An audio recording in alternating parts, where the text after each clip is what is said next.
Hello friends, welcome to the in-depth CUT. My name is Praveen Kumar Thakur and I am from Kirorimal college. Basically जो भी बच्चे इस channel पर नया है, यहाँ पे आपको फ्री ऑफ कॉस्ट हर चीज दी जाती है, चाहे सीयूटी 2024 की बात हो, चाहे सीयूटी 2025 की बात हो।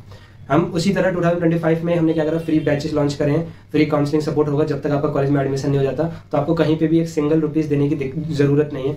बात करें यहाँ पे, तो मैं आपको यहाँ पे मैथमेटिक्स डोमेन क्लास 12th में, और आपका जो है क्वांटिटी एप्टीट्यूड जो कि आपका जनरल टेस्ट में आता है, देन रीजनिंग जो भी जनरल टेस्ट में आता है, एंड जो साइंस का पोर्शन जो कि जनरल साइंस में आता है, आपका फिजिक्स केमिस्ट्री बायोलॉजी ज्यादा आता है, देन वहाँ पर बेसिक कंप्यूटर साइंस आती है। इन सबको क्या करूँ, मैं आपको यहाँ पे कवर करने वाला कोशिश करूँगा जल्दी यहाँ पे और टीचर लेके आए जाए, ताकि आपको फ्री ऑफ कॉस्ट और डोमेन की और जीटी की क्या होता है प्रिपरेशन आप कर पाए फ्री ऑफ कॉस्ट। तो बस मेनली आपको क्या करना है, पेन और पेपर लेना है एंड तैयार हो जाइए, तैयारी करिए। जैसा जैसा मैं आपको बोलूंगा, अगर आप वैसा वैसा फॉलो करेंगे तो एट द एंड आप सीयूटी में 100% स्कोर करेंगे। मैं इस चीज की आपको गारंटी दे सकता हूँ।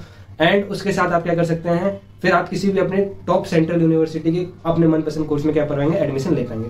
तो बात करते हैं, सबसे पहले हम आज चैप्टर नंबर 10 वेक्टर पढ़ा रहे हैं। वेक्टर क्यों पढ़ा रहे हैं चैप्टर नंबर 10, और मेन ध्यान हमारा क्या होगा, सीयूटी 2025 रहेगा। तो वो बच्चे जो क्लास 12th में है और वो बच्चे जो क्लास 12th यानी ड्रॉप आउट है, ठीक है। तो सबसे पहले बेसिकली बात यही बता देते, सीयूटी को इतना टफ एग्जाम नहीं है, ठीक है, तो आसानी से निकल जाएगा। जिन बच्चों को अभी क्लास 12 में, उनको ड्रॉप के बारे में बिल्कुल सोचना नहीं चाहिए, और जिनका किसी न किसी कारण से ड्रॉप हो गया है, कोशिश करेंगे इस साल हम उस ड्रॉप को यूटिलाइज करें और अच्छे कोर्स एंड कॉलेज में अपना एडमिशन सिक्योर करें, ताकि उससे ज्यादा कोई ड्रॉप से फर्क ना पड़े। इसके लिए मेन हम क्या करते हैं, आज चैप्टर नंबर 10 वेक्टर से पहले स्टार्ट इसलिए कर रहे हैं, ठीक है, क्योंकि वेक्टर और 3D देखिए किसी भी मतलब मैथमेटिक्स में क्लास 12 की जितने भी चैप्टर हैं, 13 चैप्टर है, उसमें किसी से भी रिलेट नहीं करता। तो एकदम न्यू टॉपिक होगा जो बेसिक्स में आपको कोशिश करूंगा समझाने की। दूसरा, अगर हम बात यहाँ पे ये करें, तो अभी जो बच्चे क्लास 12 में, उनका ऑलमोस्ट हाफ सेम खत्म हो गया, ठीक है। तो हाफ सेम खत्म हो गया, तो अब हाफ सेम बचा है, जिसमें ज्यादातर चांस है कि उसका जो सेकंड टर्म का सिलेबस है वो ज्यादा है। तो उसी को ध्यान में रखते हुए मैं चैप्टर जो फर्स्ट टर्म का सिलेबस है उसको ना कराते हुए सेकंड टर्म से स्टार्ट कर रहा हूँ। जल्दी सेकंड टर्म का खत्म करते हैं, हम क्या करेंगे, फर्स्ट पे भी जंप कर देंगे एंड सीयूटी तक हम आपका क्या है सिलेबस खत्म करा देंगे। बात करते हैं सबसे पहले वेक्टर की। अब देखिए, किसी ने वेक्टर सुना नहीं है। जनरली वेक्टर जो होते हैं वो साइंस वाले बच्चे सुनते हैं, क्लास 11th में जाके सुन लेते हैं भाई वेक्टर वेक्टर वेक्टर। अब समझते हैं कि वेक्टर लोग सोचते हैं साइंस की चीज है, तो मैथमेटिकल चीज है, मैथमेटिकल कैलकुलेशन है, मैथमेटिक्स बनी साइंस के लिए, तो उसी हिसाब से हम पढ़ने की कोशिश करेंगे। वेक्टर की बात करेंगे तो हमने कई सारी क्वांटिटी आपने देखी होगी, पढ़ी होगी आज तक, ठीक है, ये सुना भी होगा। जैसे कि वेट को आप केजी में नापते हो, स्पीड, ठीक है, बाइक की स्पीड आ रही है, साइकिल की स्पीड आ रही है, मीटर पर सेकंड स्क्वायर हो गया, ठीक है, वो तो एक्सीलरेशन हो गया। स्पीड हो गया आपका, मीटर पर सेकंड हो गया, वेलोसिटी कह दो, ठीक है। थोड़े साइंस के टर्म आ रहे हैं, तो मैं ज्यादा इंट्रोडक्शन देने की कोशिश नहीं करूंगा, जो पॉइंट टू पॉइंट बात है वही बताने की कोशिश करूंगा। तो मास हो गया, चाहे मैग्नीट्यूड हो गया, चाहे डिस्टेंस हो गया, या डिस्प्लेसमेंट हो गया, ये सब सुने होंगे आपने, स्पीड हो गया, एक्सीलरेशन हो गया, वेलोसिटी हो गया, इस टाइप की जो चीजें होती हैं, या लीडर हो गया, ठीक है, इसमें कुछ ना कुछ फर्क है, ठीक है, कुछ ना कुछ फर्क है। ये केजी में कुछ फर्क है, तो एक्सीलरेशन में कुछ फर्क है। केजी का क्या फर्क है, तो देखिए सिंपल सी बात आती है, यहाँ पे एक चीज निकल के आती है, मैग्नीट्यूड। अब मैग्नीट्यूड क्या आ गई, ये बड़ी सी टर्म क्या आ गई, मैग्नीट्यूड, ठीक है। अब मैग्नीट्यूड देखिए कुछ नहीं है, ठीक है, जनरली एक नंबर है। मैग्नीट्यूड मतलब नंबर यानी वैल्यू, ठीक है, नंबर यानी वैल्यू, कोई भी वैल्यू, 5 किलो, 5 लीटर, तो 5 क्या है, वैल्यू है, ठीक है, 5 वैल्यू हो गई। 5 मीटर पर सेकेंड, 5 क्या उसकी स्पीड है, तो यहाँ पे वैल्यू की बात हो रही है। 5 हो, 10 हो, 15 हो, 10,000 हो, 10 लाख हो, कोई फर्क नहीं पड़ता। अगर वो सिर्फ वैल्यू है, उसके पास कोई डायरेक्शन नहीं है। अब डायरेक्शन कहां से आ गई, मान लीजिए मैंने बोला, ठीक है, कि मैंने 10 किलो का पत्थर, ठीक है, मेरे पास 10 किलो का पत्थर है, तो वो क्या हो गया, एक वैल्यू हो गई। मैंने नॉर्थ की डायरेक्शन में फेंका, तो अब उस पत्थर के पास क्या है, एक डायरेक्शन है, कि जो 10 किलो का जो पत्थर था, ठीक है, उसको मैंने किस डायरेक्शन में भेजा, नॉर्थ की डायरेक्शन में, तो ये पत्थर है, ठीक है। तो ये क्या होती है, ये होता है वेक्टर। वेक्टर का मतलब क्या है, कि उसके पास वैल्यू के साथ डायरेक्शन हो, और उसी वैल्यू को समझाने के लिए हमने कह दिया कि मैग्नीट्यूड के साथ डायरेक्शन हो। माफ करिएगा, थोड़ी तबीयत खराब है, ठीक है। तो मैंने कोशिश करी कि आपको समझाऊं कि वेक्टर क्या है, ज्यादा डीप में नहीं जाएंगे। तो वेक्टर कुछ नहीं है, बस वेक्टर की बात करें, या वेक्टर हम क्वांटिटी की बात कर ले, generally those quantity which have magnitude as well as direction। तो जिसके पास मैग्नीट्यूड है एंड डायरेक्शन है, तो मैं उसको क्या कह दूंगा कि भाई वेक्टर क्वांटिटी है। जैसे कि फोर्स, थोड़ा साइंस में जा रहा है, लेकिन हम बात करें फोर्स, मास इनटू एक्सीलरेशन, यानी क्या फोर्स मतलब क्या, धक्का दिया, दिया किस डायरेक्शन में दिया। मैंने बोला कि मैंने 5 किलो का धक्का दिया, कहते हैं ना कि धक्का दे रहे हैं, इतनी ताकत से धक्का दे रहे हैं, तो मैंने धक्का दिया तो किस डायरेक्शन में दिया, तो जिस डायरेक्शन में देता उसको मैंने फोर्स कह दी। तो इसी तरीके से बहुत सारी यूनिट हो जाती हैं जिसके पास क्या डायरेक्शन होना चाहिए, फोर्स हो गया, एक्सीलरेशन हो गया, वेलोसिटी हो गई, ठीक है। इन सब की क्या होती है, आपका क्या होता है वर्क डन हो गया, इन सब का जनरली क्या होता है वर्क डन तो आपका स्केलर में चले जाता है, तो इन सब का क्या हो गया, यही आपका क्या हो जाता है vector quantity. Same scalar quantity की बात आती है, स्केलर क्वांटिटी मेनली क्या होती है वो भी देख लीजिए। तो स्केलर क्वांटिटी,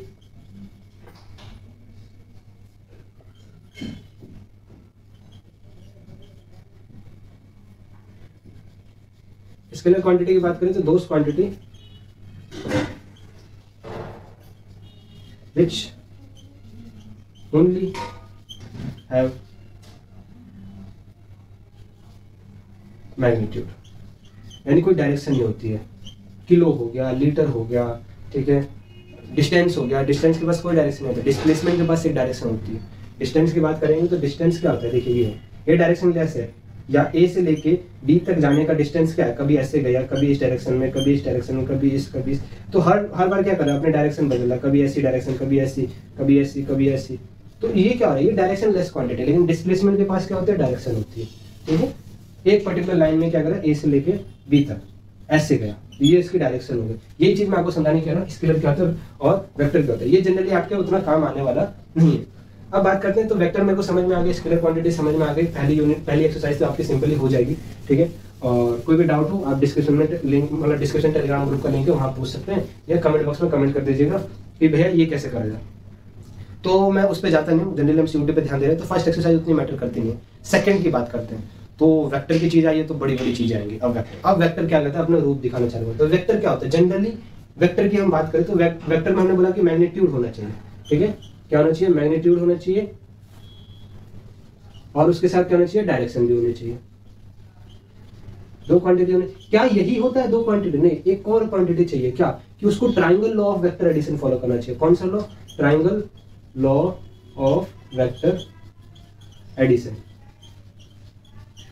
अब देखिए ये तो मैं आपको आराम से बाद में बताऊंगा कि ये लॉ होता क्या है। अगर माफ करिएगा, अगर मान लीजिए कोई भी क्वांटिटी है, अगर वो उसके पास मैग्नीट्यूड है, डायरेक्शन है, and vector law of addition follow करते हैं, triangle law of vector addition, तब उसको मैं कह सकता हूं कि वो वेक्टर क्वांटिटी हो। अब क्वांटिटी है तभी हम मैथ में बात करते हैं, ठीक है। तो ये डायरेक्शन की बात कहां से आई और ये चीज चल क्या रहा है, और हमें सर थोड़ा बहुत समझ नहीं आ रहा। अब मैं समझाने की कोशिश करूँ, देखिए मैं आपको समझाने की कोशिश कर रहा हूँ। जनरली ये क्या लाइन है, लाइन के पास डायरेक्शन होती है, plus infinity to minus infinity ज्यादा होता है, ठीक है, सरल भाषा में समझाने की कोशिश कर रहा हूँ। तो लाइन के पास तो डायरेक्शन है, लेकिन अगर मैं बोलूं लाइन सेगमेंट, लाइन सेगमेंट क्या होता है, अगर मैं कैंची लाऊं और इतना हिस्सा काट दूं तो ये मिला, बस इतना, इसके पास कोई डायरेक्शन नहीं है, ठीक है। मैंने बोला ये जनरली क्या होगा, एक तरीके का डिस्प्लेसमेंट होगा, ए बी, कोई डायरेक्शन नहीं है इसके पास। यहाँ से लेके यहाँ तक मैंने बोला 5 है, 5 क्या हो सकता है, 5 सेंटीमीटर भी हो सकता है, 5 मीटर, मैंने बोलते 5 यूनिट है, कुछ भी रख लो, वो यूनिट की वैल्यू कुछ भी रख लो, तो मतलब 5 है। तो 5 यहाँ पे क्या है, 5 यहाँ पे इसका मैग्नीट्यूड है, 5 यहाँ पे मैग्नीट्यूड है, मैग्नीट्यूड यानी वैल्यू है, यही मैं चीज आपको समझाने को, जो वैल्यू है वो मैग्नीट्यूड है। अगर इसी को मैं क्या कर दूं, एक डायरेक्शन दे दूं कि ये जो पॉइंट है, लाइन बनना चालू हुई है कहां से, ए से चालू हुई है और जाके बी पे खत्म हुई है, यानी ए से लेके बी तक गया है, ऐसे गया।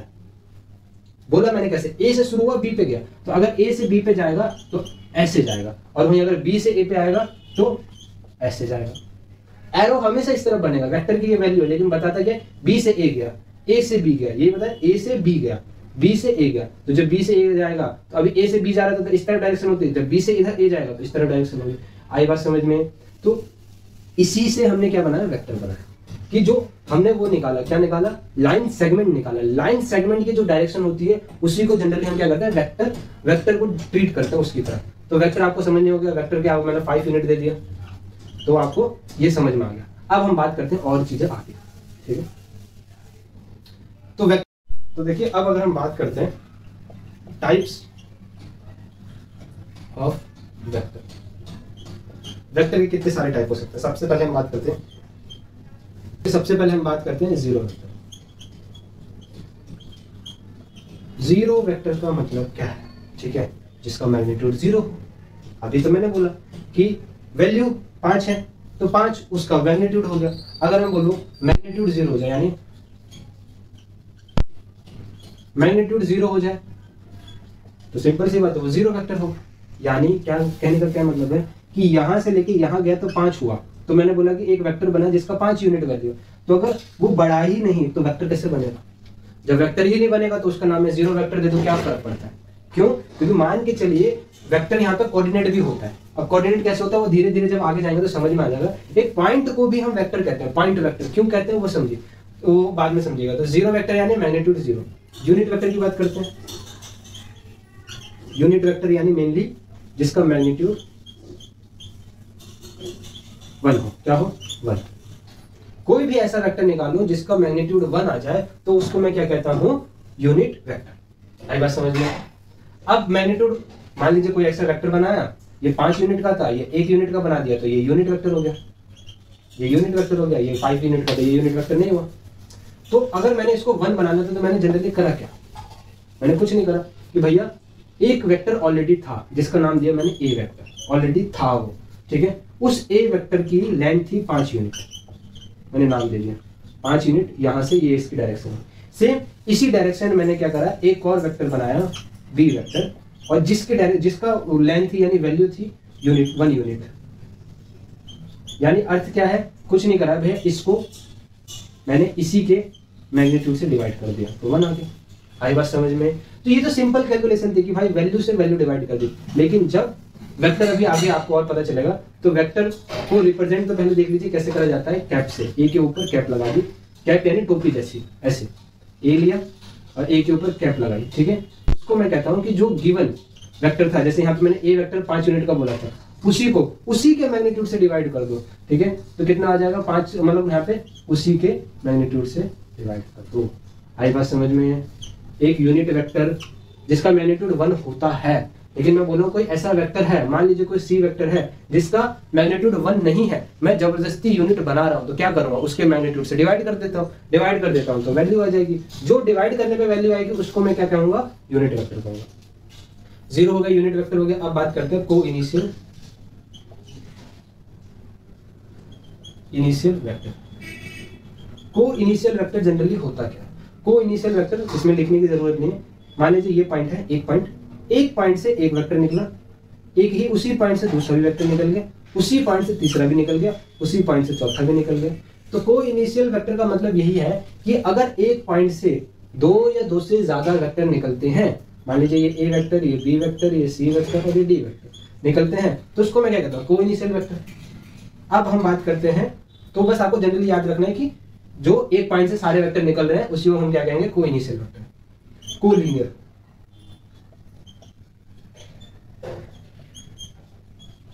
कोलीनियर वेक्टर, या फिर हम बोल लो पैरेलल।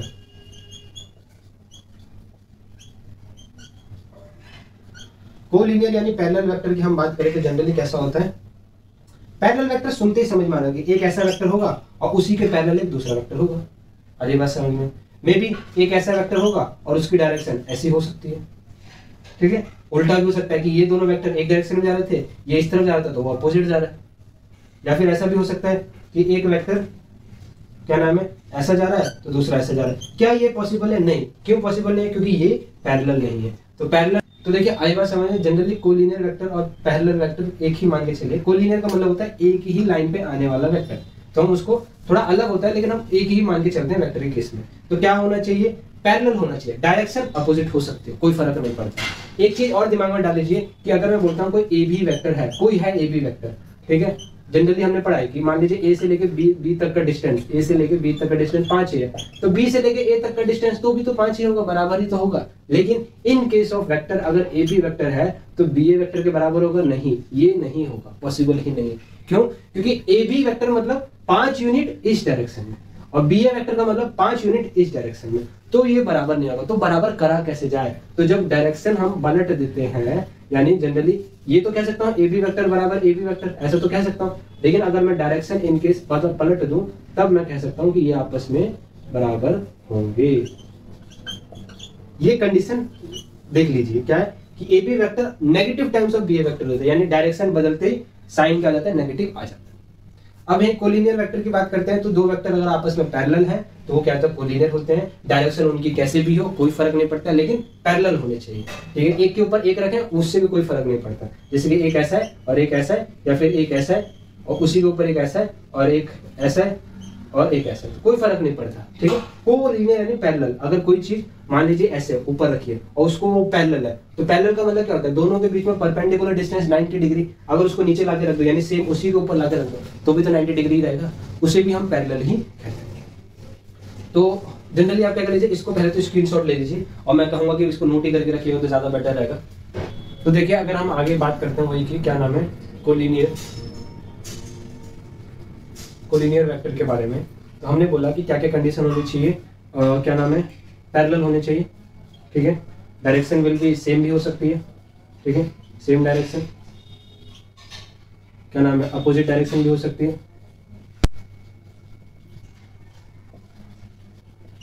तो सेम डायरेक्शन भी देखने को मिलेगी आपको, अपोजिट डायरेक्शन भी देखने को मिलेगी, और एक वेक्टर दूसरे वेक्टर के ऊपर चढ़ा भी हो सकता है। तो हम कह सकते हैं अभी भी क्या है, कोलिनियर ही है, ठीक है।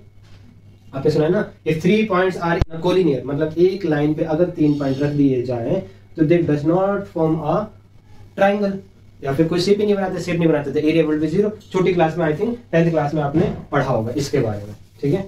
नहीं पढ़ा तो आप देख लीजिए, अगर 3 पॉइंट कोलिनियर है तो वो ट्राइंगल बना ही नहीं सकते, तो ट्राइंगल का एरिया उस केस में 0 होगा। तो आपको ये कंडीशन भी आपको देखने को मिल सकती है।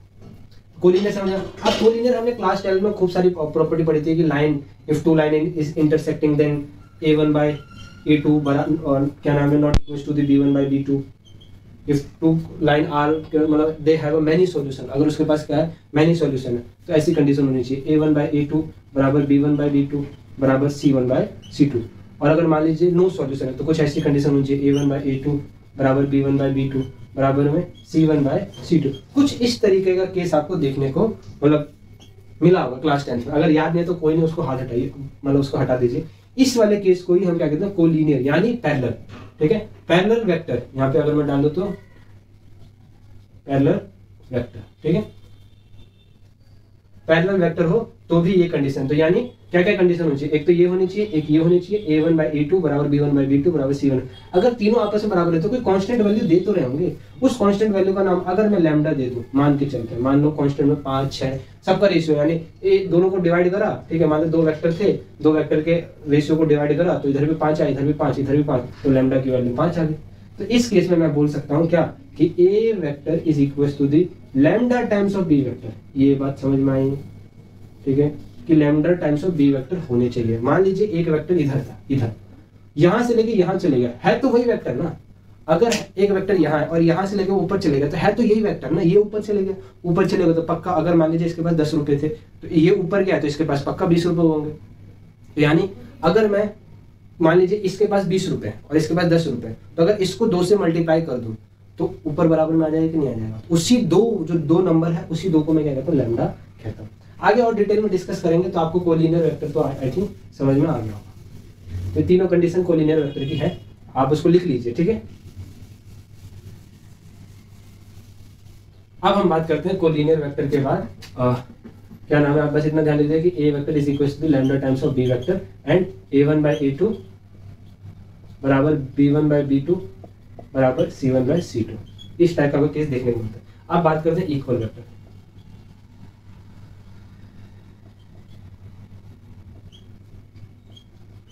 इक्वल वेक्टर की बात करते हैं। इक्वल वेक्टर क्या कहते हैं, सिंपल सी बात है कि दो वेक्टर जब भी इक्वल होंगे जब क्या नाम है, दोनों की वैल्यू भी सेम हो, यानी ये 5 है तो ये भी 5 होना चाहिए, प्लस डायरेक्शन भी सेम है।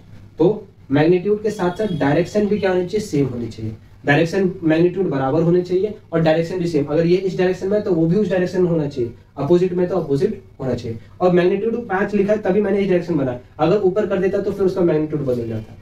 आ रही बात समझ में? तो इक्वल वेक्टर हो गया। अब बात करते हैं नेगेटिव वेक्टर क्या होते हैं।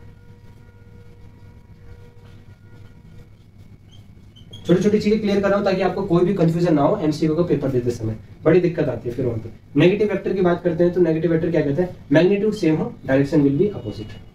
ठीक है, लेकिन कंडीशन क्या है, magnitude will be same, same magnitude होना चाहिए। सेम नहीं है तो मैं उसको आपको नेगेटिव वेक्टर नहीं कह सकता। तो देखिए मेनली ये थे टाइप्स ऑफ वेक्टर जो कि मैंने आपको एक्सप्लेन कर दिए। एंड 10.1 में ज़्यादा थ्योरी नहीं है, कॉन्सेप्ट तो बस क्या नाम है स्केलर और वेक्टर क्वांटिटी का इजीली एक्सप्लेन हो गया। 10.2 में थोड़ा कॉन्सेप्ट ज़्यादा है एंड हर एक एग्जाम्पल जो कि 13 एग्जाम्पल है टोटल एनसीईआरटी के अंदर, उसमें कॉन्सेप्ट ज़्यादा है, तो एक एक करके सारे कॉन्सेप्ट की बात करेंगे और डिटेल में फर्दर। और आपको क्या करना है, बस चैनल से जुड़े रहना। नेक्स्ट पार्ट में मैं आपका और चीज़ें डिस्कस और वेक्टर में और डिटेल में जाना हूँ, अभी मैंने ज़्यादा आपको डिटेल में पढ़ाया नहीं है। नेक्स्ट वीडियो में आपको क्या होगा, इसके पार्ट आपको देखने को मिल जाएंगे, 2-3 पार्ट में हम चैप्टर को इजीली खत्म कर लेंगे, धीरे धीरे लेवल हम इंक्रीज करेंगे और सीयूटी के क्वेश्चन को मेन टारगेट रख के चलेंगे, पीवाईक्यू को हम और क्या नाम है फॉलो करेंगे। उसी के बेसिस पे थ्योरी जितना इंपॉर्टेंट है एमसीक्यू के लिए उतना ही इंपॉर्टेंट पीवाईक्यू है, थ्योरी भी पढ़ना है पीवाईक्यू पढ़ना है। ऐसा नहीं कि सिर्फ पीवाईक्यू कर लिया और थ्योरी ना पढ़े, थ्योरी से ज्यादा क्वेश्चन आपको एमसीक्यू में एक एक पॉइंट पे आपको देखने को मिलेगा कि इस पॉइंट का इस्तेमाल करके एक नया क्वेश्चन बना दिया, तो इस चीज़ का ध्यान आपको देना पड़ेगा। बाकी जो भी चैनल से नया आया, चैनल से जुड़ा है, ठीक है, चैनल को सब्सक्राइब कर ले, बेल आइकन को हिट कर ले। कोई भी सजेशन हो वीडियो के रिगार्डिंग, कोई भी डाउट हो और क्या नाम है कमेंट बॉक्स में कमेंट कर सकता है। डिस्क्रिप्शन टेलीग्राम ग्रुप का लिंक है सीयूटी 2025 का, उस पर ज्वाइन हो जाइए। बाकी सारे अपडेट्स हेल्प आप वहाँ पे मेरे से पूछ सकते हैं। वीडियो अच्छी लगे तो वीडियो को लाइक करिएगा एंड फ्री ऑफ कॉस्ट सब कुछ रहने वाला है, ज़्यादा से ज़्यादा लोगों तक शेयर करिएगा अपने दोस्तों के बीच में कि अगर फ्री ऑफ कॉस्ट तैयारी करनी है तो ज्वाइन द इंडेप्थ सीयूटी। धन्यवाद, आप सबसे मिलते हैं अगले पार्ट में।